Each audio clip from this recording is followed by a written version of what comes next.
CH21 तेरी आंखें नोच लूंगी। मदहोश कायरव अपने पास जिंदगी भर कैद करने के बाद अपनी जरूरतें पूरी करेगा। अब आगे सारा का घर। सारा और सिम्मी जी दृश्य के बारे में बात कर रहे थे।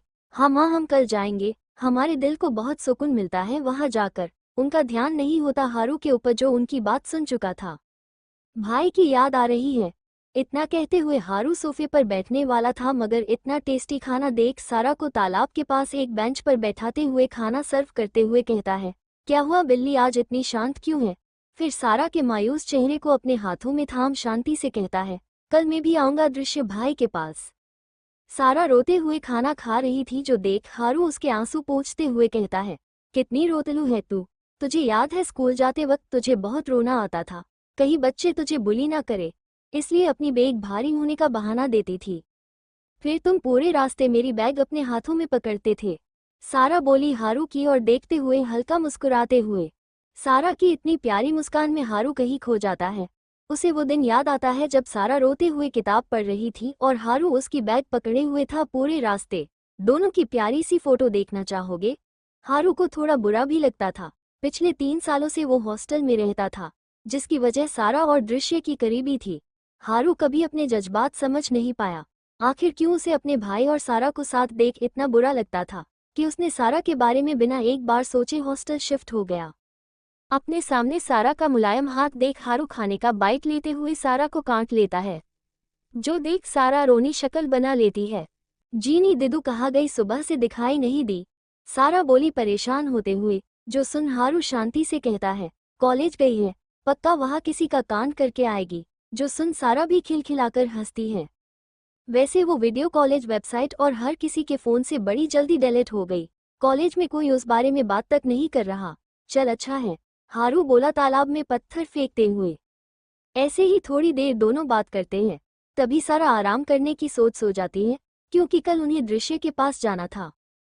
Park palace. आज पूरे पैलेस में बहुत शोरगुल था। रूम के आने से सारे भाई बहुत खुश थे। विहान के पापा भी बहुत ज्यादा खुश थे, मगर कायरव के डैड अपना गुस्सा मुश्किल से दबाकर बैठे थे। सभी सर्वेंट को शांति थी कि रूम के रहने तक तो कोई बखेड़ा खड़ा नहीं करेंगे ये शैतान। भाई आप पास्ता नहीं खाओगे? जुनत रम्यक को खाना सर्व करते हुए बोला। पास्ता नाम सुन रूम को अयुमी की याद आ जाती है। जब वो रिलेशन में थे, अयुमी बहुत जिद करती थी हर बार पास्ता खाने की, मगर रूम हर बार उसे इग्नोर करते थे, क्योंकि प्यार का नाटक करने वाले को अपने साथी की खुशी कभी दिखाई नहीं देती। एक धोखा रूम ने उसे दिया, मगर अयुमी के धोखे ने रूम को एक हैवान बना दिया। क्या अयुमी ने जो किया वो सच में धोखा था भी? तभी मिस्टर पार्क की आवाज़ सुन रूम अपने ख्यालों से बाहर आता है। ये कब हुआ? ऑफ एलेक्स और नरुत दोनों को भेज देता हूँ, मिस्टर पार्क बोले चेयर पर बैठते हुए। क्या हुआ भाई? रूम बोले, मेरे दोस्त का भतीजा इस दुनिया में नहीं रहा। संघू का कल किसी ने मर्डर कर दिया। फिर एलेक्स और नरुत की ओर देख, तुम्हारा दोस्त है ना संचित, तो उन्हें मिलकर आओ।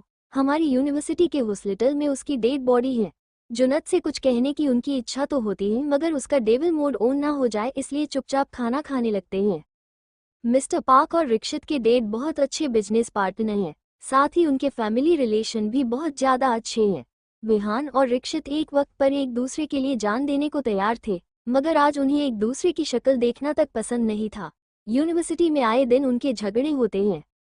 संचित और एलेक्स की दोस्ती बहुत गहरी थी। भले हैं दोनों के भाई एक दूसरे के जानी दुश्मन थे, पर संचित और एलेक्स दोनों सबके सामने बहुत बड़े दुश्मन बनते थे और अकेले में उनका भाईचारा हाई लेवल पर होता है।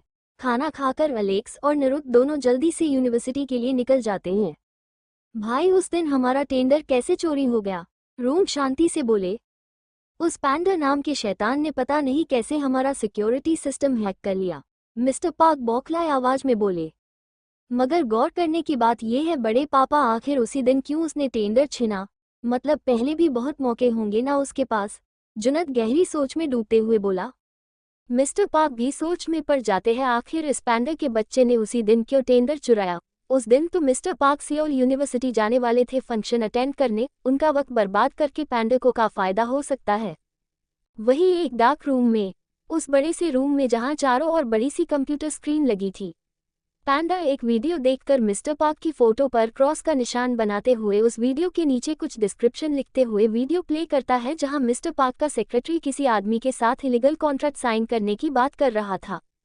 वहीं दूसरी फोटो में मिस्टर पार्क के साइन थे उस कॉन्ट्रैक्ट पर देश के सबसे बड़े खानदान के बड़े बेटे और देश की तीसरी सबसे बड़ी कंपनी के मालिक होने के बावजूद देश के साथ गद्दारी करने की बात अगर कोरियन मीडिया में लीक हो जाएगी तो उनकी बर्बादी पक्की है। पैंडा उस वीडियो को स्टॉप करते हुए लॉकर से एक फ़ोन निकालता है जिसकी वॉलपेपर पर जिम्मी की फ़ोटो थी। जिम्मी के फ़ोन पे अपना भेजा हुआ मैसेज देख शायद वो मुस्कुराया होगा। उस मैसेज में लिखा था, सन को उकसाओ सारा भी दीवान का आर पे करने के लिए, वो भी कल फंक्शन की तुरंत बाद। काम होते ही 10 लाख तुम्हारे अकाउंट में भेज दूंगा। और ज़रूरी बात सन जहां उसके साथ ज़बरदस्ती करेगा वो रूम एग्जिट गेट के पास होना चाहिए। जिसके जवाब में जिम्मी ने कहा था काम हो जाएगा। होटल में जिम्मी के डेड बॉडी के पास सबको फ़ोन मिला था, मगर ये दूसरा फ़ोन पैंडा के पास मौजूद है।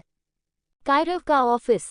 जिंदगी में पहली बार कायरव ओबरॉय को अपने काम के वक्त किसी सोच में गुम देख असिस्टेंट की हैरानी का कोई ठिकाना नहीं होता। Seoul university. संचित अपने दोस्त के साथ संग के मोमडेड मतलब अपनी बुआ जी और फूफा जी को तसल्ली देने के बाद थोड़ी देर घर जाने की सोचता है, तभी फोन का नोटिफिकेशन सुन कुछ मैसेज देख उसकी आंखें लाल हो जाती हैं और हैंडसम चेहरा गुस्से में बौखला जाता है। संचित गुस्से में बौखलाया हुआ वो मैसेज ओपन करता है जिसमें लिखा था, मुझे लगा नहीं था इस सो कॉल्ड संचित के शौक इतने भयानक होंगे। Rushed face tears of Joy. उद्धरण चिन्ह। ये मैसेज देख संचित का एक दोस्त जो उसके साथ चल रहा था जोर जोर से हंसने लगता ही जो देख उसका मुंह तोड़ने के बाद संचित उस मनहूस दिन को याद करता है। 6 दिन पहले सारा की वजह से दोनों भाइयों को रात भर जेल में रुकना पड़ा था, जिस वजह से संचित के पापा बहुत बौखला चुके थे। अपनी दुखों का मारा संचित इस उम्मीद में घर जाता है कि उसके मोम डैड उसे देखकर बहुत खुश होंगे, मगर मिस्टर ली तो गुस्से में पागल हो चुके थे। इंस्पेक्टर की बात याद करके उन्हें और गुस्सा आता है। रीक्षित के अल्कोहल टेस्ट में सब नेगेटिव था, मगर इस नालायक संचित ने नशा किया था, जो बात न्यूज़पेपर में तो नहीं छपी मगर सारी पुलिस फोर्स के सामने उनकी इज्जत की धज्जियां उड़ चुकी थी। संचित बहुत खुश होते हुए घर में घुस अपनी मां के गले लगने वाला था, तभी मिस्टर ली उसके पीछे डंडा लेकर भागते हुए बोले, नालायक कहे के निकल जा मेरी नजरों से दूर। उद्धरण चिन्ह। संचित उन्हें समझाने की बहुत कोशिश करता है उसने ड्रग्स नहीं लिए मगर कोई फायदा नहीं होता।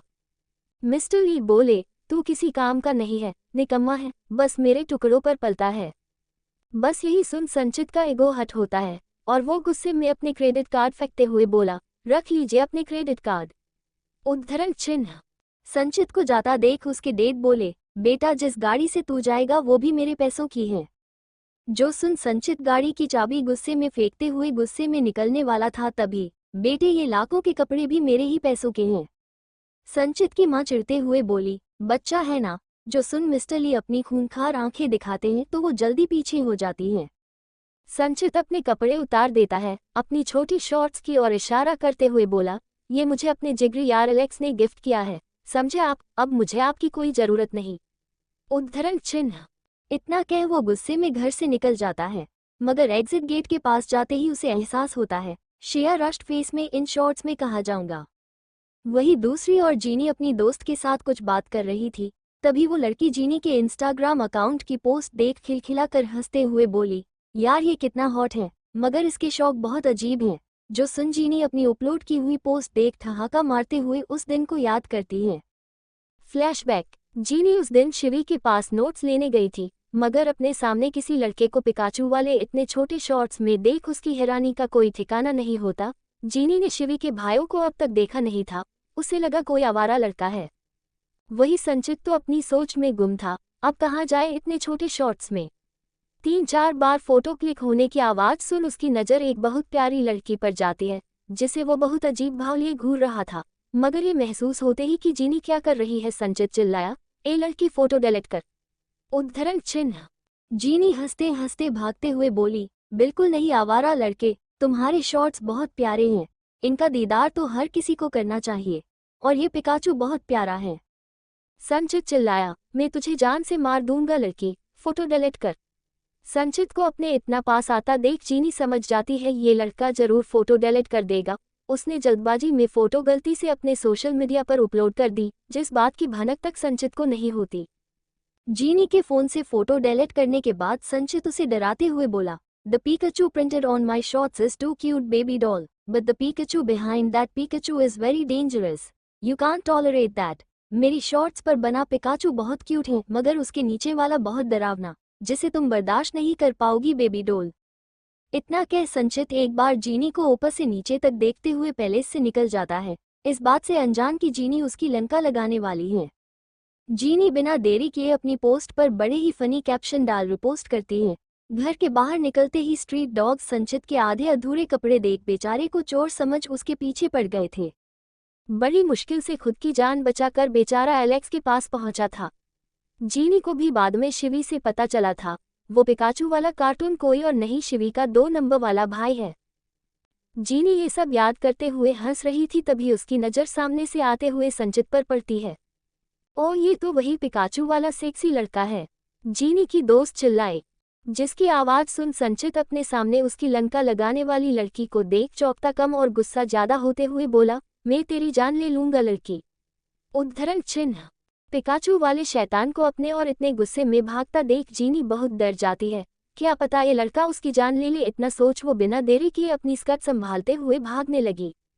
रुक जा, देख मेरा गुस्सा बढ़ जाएगा तो तुझे जिंदा जला दूंगा, संचित गुस्से में चिल्लाया। जीनी को आज अपनी मौत सामने दिख रही थी, वो बहुत जोर से भागते हुए चिल्ला रही थी, हट जाओ सामने से। जो सुन कॉरिडोर में मौजूद सभी लोग यहाँ वहाँ हो गए। जीनी गलती से लड़के को धक्का देती है, जिससे उस 2 लड़कों के होंठ एक दूसरे से टकरा जाते हैं। दोनों घबराते हुए अलग हुए ही थे, तभी संचित का धक्का लगने से दोनों की वापस किस हो चुकी थी। संचित जोर जोर से चिल्ला रहा था, रुक जा लड़की आइश। उनको टॉम एंड जेरी जैसा भागता देख सारे स्टूडेंट मजे ले रहे थे। जीनी भागते हुए कॉलेज ब्रिज के पास आ चुकी थी, आगे कोहा पीछे खाया, ऐसी घड़ी में वो ब्रिज से खुद नहीं सकती, वरना हड्डी पसली टूट जाती। संचित जीनी की बाजू पकड़ दांत पिसते हुए बोला, अब कहाँ जाएगी बेबी डॉल, मेरी सारी परेशानियों का, जिल्लत का बदला तो लेकर रहूंगा। इतना कह संचित उसे पीछे पलटते हुए जीनी के चेहरे के करीब झुक जाता है। जीनी डरते हुए बोली, प्लीज माफ कर दो, तुम वो पोस्ट डिलीट कर देना, प्लीज मुझे जाने दो। उद्धरण चिन्ह। No baby it's punishment time, Sanchit दांत पिसते हुए बोला। जो सुन जीनी बहुत घबरा जाती है, उसे ध्यान नहीं रहता वो रेलिंग के पास खड़ी है, नीचे गिरेगी तो हड्डियां टूट जाएंगी। आह, जीनी चिल्लाए। जीनी का पैर स्लिप हो चुका था। जीनी को नीचे गिरता देख संचित जल्दी से उसके पैर अपने सख्त हाथों में थाम लेता है। जीनी नीचे लटकी हुई थी और संचित ने उसके नाजुक पैरों को पकड़ा हुआ था। जीनी जिसकी अभी जान में जान आई थी, उसे महसूस होता है वो सिर्फ स्कर्ट में है।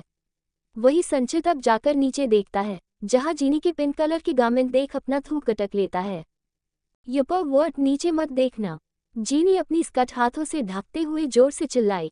वो कितनी भी कोशिश कर ले मगर हवा बहुत तेज थी, जिससे उसकी स्कर्ट साइड हो जाती, जिससे संचित की हालत खराब हो रही थी। उसे इतना तक ध्यान नहीं रहता जीनी रेलिंग से लटकी हुई है, वो बार बार अपनी नजरें चुराते हुए जीनी की पिंकी देख अपना थूक गटक रहा था। उसकी हरकत देख जीनी गुस्से में चिल्लाए, मीने तेरी आंखें नोच लूंगी, नीचे मत देखा, डॉट यू बास्टार्डी। उद्धरण चिन्ह। संचित अपने होश में आते हुए जीनी से अपनी नजरें चुराते हुए उसे ऊपर खिंचता है, जिससे जीनी उसकी बाहों में गिर जाती है। संचित तो किसी भूत की तरह खड़ा होकर कुछ देर पहले देखा हुआ नजारा याद करके अजीब एहसास महसूस कर रहा था। जीनी को बहुत गुस्सा आता है संचित पर, वही कॉलेज में मौजूद सभी लोग उनका ये नजारा एंजॉय कर रहे थे। डीन को वहाँ गुस्से में आता देख जीनी एक टेढ़ी मुस्कान मुस्कुराने लगती है, जैसे कोई खुरापात उसके दिमाग में पनप रही हो। वही दूसरी ओर सारा अपने रूम में सो रही थी, तभी अपने पैरों पर किसी की सख्त उंगलियों की छुअन महसूस करके धीरे से आंखें खोलती है, मगर शैतान को अपने बिस्तर पर बैठा देख वो कांप गई। कायरव सारा को आंखें खोलता देख बिना किसी भाव के उसके पैरों में सजी नई पायल को चूमते हुए बोला, मैंने अपनी छुई मुई को इस कदर प्यार किया था, जिसका सबूत उसकी टूटी हुई पायल थी। अब मैं तुझे प्यार करूंगा लड़की, देखते हैं एक पायल टूटती है या दोनों। कायरव की बातें सुन सारा का बदन कांपने लगा था, वो रोते हुए बोली, सर प्लीज। सारा इसके आगे कुछ बोल पाती, तभी कायरव उसके पैरों की उंगलियों को चूमते हुए लीक करता है। कायरव की गर्म टंग अपनी नाजुक उंगलियों पर महसूस कर सारा सिसक उठती है। आह! सारा की सिसक सुन कायरव के इरादे और बुलंद हो जाते हैं। वो एक बार सारा को देखता है, जिसने बेडशीट को अपनी मुट्ठी में भींच लिया था। सारा को चिल्लम चिल्ली न करता देख वो समझ जाता है सारा उससे बहुत डर रही है। सारा का खुद से डरना कायरव को हर बार बहुत सुकून देता था। वो सारा की उंगली को काटते हुए बोला, तेरे पैर कितने नाजुक है बच्ची, और उससे भी कई ज्यादा नाजुक तेरा ये बदन है। आखिरी बात कहते वक्त कायरव की नज़र सारा के गले के नीचे जमी हुई थी। तभी कुछ फील कर सारा की आंखें बड़ी बड़ी हो जाती है और वो कायरव के हाथ को अपने कोमल बदन पर हरकत करता महसूस कर कांप जाती है। तारांकन एडवांस धमाका अंडरस्कोर। कायरव सारा का रोना इग्नोर करके उसकी दोनों पायल बड़ी बेरहमी से फेंक देता है। युमिका को होश में आता देख वंचित बहुत खुश होता है। मिस्टर पार्क के ऊपर लीगल एक्शन लेने की वजह से उनकी कंपनी को बहुत लॉस होता देख रूम परेशान हो जाता है। वही जीनी एलेक्स को अपने सामने देख डर के मारे कांपने लगी थी। नरुत अपनी स्वीट कैंडी और किसी लड़के को इतना करीब देख गुस्से में पागल हो चुका था। स्टोरी अच्छी लगी हो तो लाइक शेयर कमेंट फॉलो जरूर करें।